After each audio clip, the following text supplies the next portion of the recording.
HEC ने फ़हम कुरान के लिए जिस नए निज़ाम को साल 2025 से पाकिस्तान की हर यूनिवर्सिटी के लिए बतौर तोहफ़ा पेश किया है, उसका और पहले निज़ाम का फ़र्क समझ लीजिए। आज तक पाकिस्तान में फ़हम कुरान या तर्जुमा कुरान के हवाले से जितनी भी काविशें हुई हैं काबिल कदर हैं, लेकिन कुछ ऐसे मामलात और पहलू हैं जो हम सब के ज़हन में हैं और हमें उसका ख्याल रखना चाहिए। पिछले निज़ाम का और जो नए निज़ाम का फ़र्क ये है कि आज से पहले आम तौर पे तर्जुमा कुरान का सहारा लिया जाता था कि कुरान करीम का तर्जुमा पढ़ लिया जाए। इस निज़ाम में तर्जुमा नहीं है। इस निज़ाम में तालिब इल्म आहिस्ता आहिस्ता कुरान करीम को अरबी ज़ुबान में ही समझने की सलाहियत हासिल करेगा। उसका हर सबक इस तरह तश्कील दिया गया है कि अरबी ज़ुबान के वो पहलू या वो सबक जो कुरान से बराह रास्त जोड़ते हैं और अरबी ज़ुबान की बुनियादी मालूमात फ़राहम करते हैं, उसकी बुनियाद पर वो कुरान के अल्फाज को, जुमलों को, आयात को खुद समझता जाएगा। मसलन पहले निज़ाम में एक सूरत दे दी जाती थी या एक रुकू दिया जाता था और उसका तर्जुमा लिख दिया जाता था और बच्चों को और स्टूडेंट्स को कहा जाता था इसको याद कर लें। इस निज़ाम में ऐसा नहीं है, बल्कि सबक इस तरह तरतीब दिए गए हैं कि जब कुरान के ये अल्फाज या फिर ये जुमले उसके सामने आएंगे तो उसका मतलब वो खुद समझने की इसलिए पोजीशन में होगा, वो इन जुमलों की बुनियादी मालूमात हासिल कर चुका है। ये आयात उसके सामने आएंगी तो अरबी में समझता होगा। उसका आगाज़ ज़ीरो से जब होगा तो उस वक्त भी अरबी मीडियम होगा। ये सादा से अल्फाज हैं जो सबसे पहले वो समझेगा, फिर एक नन्हा सा सबक आएगा, उसकी वजह से वो कुरान के मज़ीद किते समझेगा। यही किते मिलके ये जुमला बनेंगे और जुमलों से देखिए ये लंबी आयात बनेगी। जब ये लंबी आयात उसके सामने आएगी तो उसको ट्रांसलेशन की ज़रूरत नहीं होगी, तर्जुमा नहीं करवाया जाएगा, बल्कि वो कुरान करीम को ज़्यादातर हिस्सा अरबी में समझता होगा। ये एक पहला फ़र्क है कि आज से पहले कुरान करीम को समझने के लिए तर्जुमे का सहारा लिया जाता था और इस निज़ाम में जो HEC ने कौम को तोहफ़ा दिया है, इसमें बराह रास्त वो कुरान करीम को अरबी में समझने की सलाहियत हासिल कर लेता है। दूसरी सबसे अहम बात, जब तर्जुमा कुरान आमतौर पर निसाब में शामिल किया जाता है तो ये एक रट्टा सिस्टम बन जाता है। तालिब इल्म को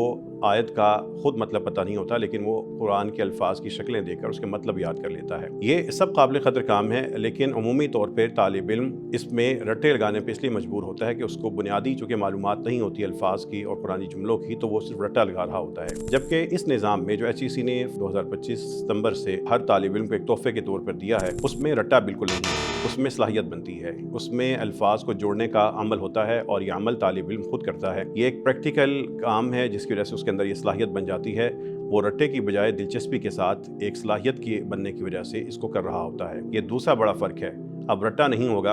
अब तालिब इल्म को कुरान करीम के और अरबी ज़ुबान के नन्हे नन्हे सबक मिलेंगे, उसकी वजह से उसकी सलाहियत बनेगी और सलाहियत बनने की वजह से जब वो कुरान के जुमलों को समझता होगा तो उसको रट्टे लगाने की ज़रूरत नहीं होगी, बल्कि उसका ज़हन कुरान करीम के जुमले के साथ काम करता है, वो समझता है और इस तरह वो आगे बढ़ता बढ़ता कुरान के इन अल्फाज से, इन क़ितों से, इन जुमलों से, इन लंबी आयात को अरबी ज़ुबान में समझता होगा। तीसरा बड़ा बुनियादी फ़र्क है कि जब सलाहियत ना बन रही हो और रट्टा लगाने पर तालिब इल्म मजबूर हो तो उसकी दिलचस्पी नहीं रहती है। जी हाँ, जब भी कभी किसी मजमून में तालिब इल्म को एहसास हो कि ये सब्जेक्ट पढ़ने के बाद या ये मजमून पढ़ने के बाद या इस टीचर के लेक्चर लेने के बाद मेरे अंदर कोई सलाहियत बनी है, तो उसकी सलाहियत बनने की वजह ही उसकी दिलचस्पी की वजह बनेगी। वो सोचेगा कि इससे पहले मैं कुछ नहीं जानता था, अब मैं जानता हूँ या मुझे कुछ चीज़ें समझ आने लगी है, तो उसकी दिलचस्पी बढ़ जाएगी। और ख़ास तौर पर मौजूदा नस्ल को, इनमें से जो तालिब इल्म ज़हीन हैं और काबिल हैं, वो हर चीज़ पर यही सवाल करते हैं कि हमें ये पढ़ाने के बाद हमें सलाहियत क्या बनी। तो सबसे बड़ी चीज़ यह है कि दिलचस्पी तालिब इल्म की होगी। आज से पहले आमतौर पर तर्जुमा कुरान रटवाया जाता था या सिलेबस में एक बोझ समझा जाता है, लेकिन इस निज़ाम में चूँकि उसकी सलाहियत बन रही होगी, कुरान करीम के साथ बन रही होगी, कुरान के अपने अनवार हैं, बरक़ात हैं और रहमतें हैं, इस वजह से तालिब इल्म की आम तौर पर जो थोड़ी सी भी तवज्जो से इसको कर रहा हो, उसकी दिलचस्पी बढ़ जाती है। एक वक्त आता है कि जैसे जैसे वो मैच्योर होगा, उसकी इस दिलचस्पी के नए रंग सामने आते हैं। ये बुनियादी फ़र्क है कि आज से पहले आम तौर पर तर्जुमा कुरान और इस्लामियात को एक रट्टा होने की वजह से तालिब इल्म की दिलचस्पी बाकी नहीं रहती थी, लेकिन इस निज़ाम में उसकी सलाहियत बनने की वजह से उसकी दिलचस्पी बढ़ जाती है और ये ऐसी दिलचस्पी होती है जो ज़िंदगी भर के लिए उसका साथ देती है। और चौथी सबसे बड़ी चीज़ कि तर्जुमा कुरान चूँकि रट्टा था और फ़हम कुरान के हवाले से जितनी भी काविशें हैं या तो वो मुश्किल ग्रामर है या लंबे लंबे रट्टे हैं, ऐसा नहीं होगा। इस निज़ाम में इस चीज़ का पूरा ख्याल रखा गया है, बल्कि अब ये तालिब इल्म की ज़ाती सलाहियत बन जाएगी। जैसे उसको अगर ड्राइविंग एक स्किल है, जैसे इंग्लिश बोलना एक स्किल है, जैसे खड़े होकर तकरीर करना एक स्किल है, लिखना एक स्किल है, इसी तरीके से कुरान करीम इल्म है, लेकिन उस तालिब इल्म के सामने कुरान करीम एक स्किल के तौर पर पेश किया जा रहा है। वो बिल्कुल ज़ीरो होगा, आगे बढ़ेगा, कुरान के क़िते समझेगा, फिर वो आयात समझेगा, उसके अंदर ये खुद सलाहियत बनेगी। اس کے اندر یہ اسکل بنے گی کہ وہ قرآن کریم کے جملوں میں فرق کر سکے، کہاں پہ اللہ تعالیٰ نے تاکید کی ہے، کہاں پہ تاکید نہیں کی، کہاں پہ سوال کیا ہے۔ یہ سارے کا سارا معاملہ اس کو ذاتی طور پر اس کی صلاحیت کی وجہ سے سمجھ آ رہا ہوگا، اور جب اس کی صلاحیت بن رہا ہوگا اور قرآن کریم کی صلاحیت بن رہی ہوگی تو اس سے شاندار صلاحیت اور کیا ہو سکتی ہے؟ اس کی خود بخود نہ صرف دلچسپی ہوگی بلکہ اس کی صلاحیت بھی بن رہی ہوگی اور اس کا انٹرسٹ بھی دن بدن زیادہ ہو رہا ہوگا اور خود قرآن کریم کا جملہ اس کو اپنی طرف کھینچ رہا ہوتا ہے۔ یہ وہ چوتھا بنیادی فرق ہے جو پہلے نظاموں میں اور آج کے نظام میں ہے۔ اس سے پہلے فہم قرآن یا اسلامیات کے حوالے سے ہمارے نظام تعلیم میں ایک اور خلا رہا ہے، خاص طور پر فہم قرآن کے حوالے سے ہر جگہ ہر کوئی اپنا ایک طریقہ لاگو کرتا رہا ہے۔ یہ سب قابل قدر ہیں اور اللہ تعالیٰ کے ہاں انشاءاللہ خیرکم من تعلم القرآن وعلمہ میں شامل ہے، لیکن HEC نے جس نظام کو اختیار کیا ہے اس میں بنیادی بات یہ ہے کہ اس کو نیشنل لیول کے اوپر بالکل فہم قرآن کو ایک ایسی ڈائریکشن دی گئی ہے جس پہ یہ سب یکسو ہو کر چلیں، اور اس کا بنیادی مقصد یہ ہے کہ سب لوگ ایک پیٹرن پہ چلتے ہوئے قرآن کریم کے ٹیکسٹ کے ساتھ عربی میں ڈیل کرنے کی کم از کم صلاحیت حاصل کر لیں۔ جب قرآنی عبارت کے ساتھ ڈیل کرنے کی طالب علم کے اندر صلاحیت آہستہ آہستہ بنتی جائے گی اور تمام طلبہ کم از کم ایک سٹیج پر پہنچ چکے ہوں گے جہاں پہ قرآن کریم کا کم از کم 70-80% ہر حصے سے سمجھتے ہوں گے،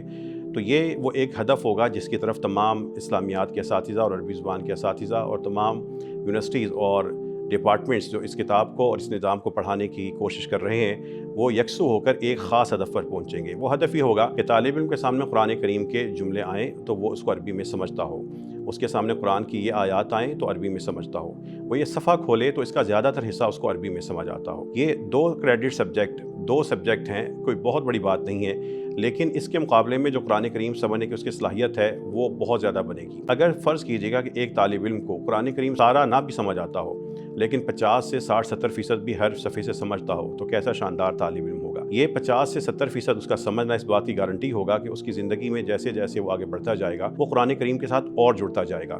کہاں ایک طرف وہ لوگ جو قرآن کریم جو اسلامیات پڑھ رہے ہیں اور سال اسلامیات پڑھنے کے باوجود بھی قرآن کی 20 یا 25 آیتوں کو بھی عربی میں نہیں سمجھتے، اور کہاں دوسری طرف قرآن کریم کو 50 سے 70% ہر صفحے سے کم از کم سمجھنے والے طلبہ ہوں گے۔ یہ ایک بنیادی فرق ہے، اس لیے یہ جو 5 فرق آپ کے سامنے بیان کیے گئے ہیں اس سے آپ سمجھ لیجئے کہ پہلے جو نظام تھے اور جو موجودہ نظام ہے ان دونوں میں فرق کیا ہے۔ جو نیا نظام ہے یہ بھی ایک انسانی کاوش ہے اور اللہ تعالیٰ کی توفیق سے بہتری کی طرف رواں دوا ہیں۔ اس میں بھی بہت سی بہتری کی گنجائش ہے، جیسے جیسے قوم اس مرحلے سے گزرے گی، اس نظام سے گزرے گی، اس میں اور بہتریاں پیدا ہوتی جائیں گی، لیکن ہم سب کو ایک یقین رکھنا چاہیے کہ ہم ایک ایسے ٹریک پہ جا رہے ہیں، ہم ایک ایسے راستے پر چل نکلے ہیں جس کا اول و آخر ہدف قرآن کریم ہے، قرآن کے الفاظ ہیں، قرآن کے جملے ہیں۔ ہمارے نوجوان جن کے نفسیاتی مسائل کا حل، جن کی الجھنیں، جن کے ذہنی الجھنیں، ان سب کا حل قرآن کریم میں ہے۔ ان سب کو برائی سے قرآن کریم روک سکتا ہے اور نیکی پر آمادہ بھی قرآن کریم کر سکتا ہے۔ ہمارا سب کا سفر اسی قرآن کی طرف ہوگا، قرآن کے علاوہ کوئی اور بات نہیں ہوگی، ادھر ادھر کی تشریح نہیں ہوگی، کسی اور کا ترجمہ نہیں ہوگا، بلکہ یکسو ہو کر اللہ کے پیغام کو اللہ کی پیاری زبان میں سمجھنے کی کاوش ہوگی۔ جب ان نوجوانوں میں، ان بیٹیوں اور بیٹیوں میں صلاحیت بنے گی تو ہمیں امید ہے کہ انشاءاللہ تعالیٰ یہ جو دنیا کی ڈگری رکھتے ہیں، دین کا بھی علم رکھتے ہوں گے، قرآن کا علم بھی رکھتے ہوں گے، تو ایک امت کا بہترین حصہ اجاگر ہوگا اور پاکستان سے ہوگا۔